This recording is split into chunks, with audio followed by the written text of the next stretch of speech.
Malaysia, Indonesia, Thailand, America বিভিন্ন জায়গা মাঝে হয়তো আরা মুসাফির হদিন আর দেশ নাকি হয়তো আরা তো কোরবানি করানো করি ইয়ান মানে ইংরেজ যাইদিন নিজর যদি দেশ নলিও যে হনকান জায়গা মাঝে অনেক মুসাফির হিসাবে আসন অনত কি কোরবানি করা ফুরিব নাকি না ফুরিব জুয়া হবো দে মুসাফির হোক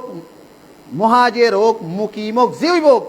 যদি সমর্থ শক্তি ঠিয়া আছে হাইলইয়ের যদি ঠিয়া কোরবানি করিবার তার ঠিয়া আছে আও বা মানুষের এত জকাত পরিমাণ যদি ঠিয়া আছে দেখিলে মানুষের এত কোরবানি করা ফুরিব কি করা ফুরিব মানুষের তিন কোরবানি করা ফুরিব হাদিস তিরমিজি 1511 নম্বর হাদিস ইবনে আব্বাস রাদিয়াল্লাহু আনহু রাওয়ায়াত কুননা মা রাসূলিল্লাহি সাল্লাল্লাহু আলাইহি ওয়াসাল্লাম ফি সাফারিন ফাহাদারাল আযহা ফাশতারাকনা ফিল বাকরাতি সাবআন ওয়া ফিল বাঈরি 10 রাসূল সাল্লাল্লাহু আলাইহি ওয়াসাল্লামের সাহাবী ইবনে আব্বাস রাওয়ায়াত করে আর রাসূল সাল্লাল্লাহু আলাইহি ওয়াসাল্লাম হুয়াতি মুসাফিরের অবস্থা মাদি সফরত গিয়ে নিজের ঘর নখান জায়গা গিয়ে দিলে মুসাফির মাদি কুরবানের সময় আগি গই হেতন মাদা আরা কি গজি আরা হদে 7 জন মিলিয়রে 7 জন মিলিয়রে হদে গরু মাদে কি গজি কুরবানি গজি উড়ম মাদে হদে 10 জন মিলে কুরবানি গজি তলি তারা মুসাফিরের অবস্থা মাদি কি গজি কুরবানি গজি এনলে তুমি মুসাফির মুকিম মুহাজির সমর্থ শক্তি আছে তুমি কি করিবা কুরবানি করিবা।